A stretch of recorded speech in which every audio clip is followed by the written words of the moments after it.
Hey Grace House Churches, my name is Josh. Hopefully you have enjoyed dinner and now get to have a conversation about Jesus being the Good Shepherd. So this is number 4 out of 7 of the I Am claims, and it's in the same conversation as last week where Jesus said, I'm the door. So in John 10, it feels like Jesus is hitting the Pharisees with love and logic. Last week was logic, this week is love, that he loves us as the Good Shepherd. And so in this claim, He's making like 3 claims in one. He's claiming that I know you intimately, I love you self-sacrificially, and I want to lead you graciously. So he talks about being a good shepherd, which is important to recognize that insinuates that we're sheep. I don't think we like that. We're not lions or tigers or bears or honey badgers or cats or dogs. We're sheep.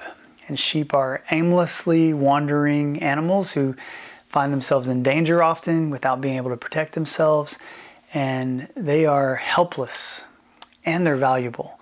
So sheep are incredibly helpless and incredibly valuable, and Jesus knows that about us. He tells us with honesty that it's in his knowledge of us intimately that gives us our value and our love, which is different than culture. I think in culture you find yourself thinking, like, I don't want to let people know who I am because then they may not love me.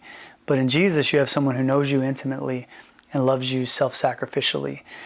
Jesus compares himself to what he calls hired hands. These are shepherds that run away when danger comes because they don't love the sheep, they don't own the sheep. But he says, I love you and I step in when the danger comes. And the language there is of an exchange, which really means that Jesus is the good shepherd who becomes the lamb for his sheep. And this is a callback to Isaiah 53, where it says, all we like sheep have gone astray. Each of us has turned from his own way, but God hath laid upon him the iniquity of us all.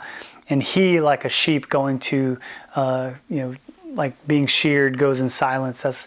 This illustration is Jesus calling back to Isaiah to say, I'm here, I'm the fulfillment of that, and I love you sacrificially. And then lastly, he leads us graciously. And so if we are people who are known and loved, and we're led, how are we led?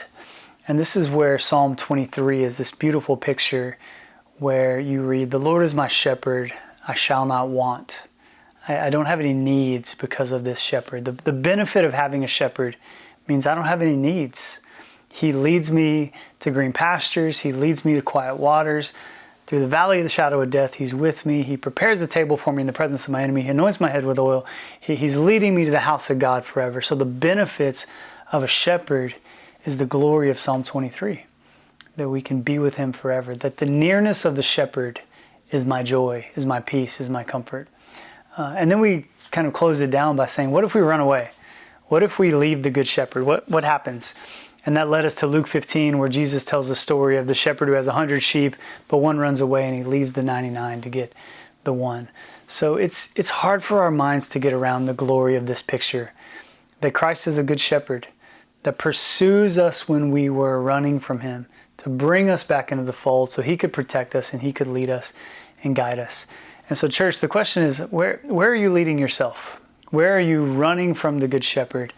Where are you not following his lead, but rather rebelling against him?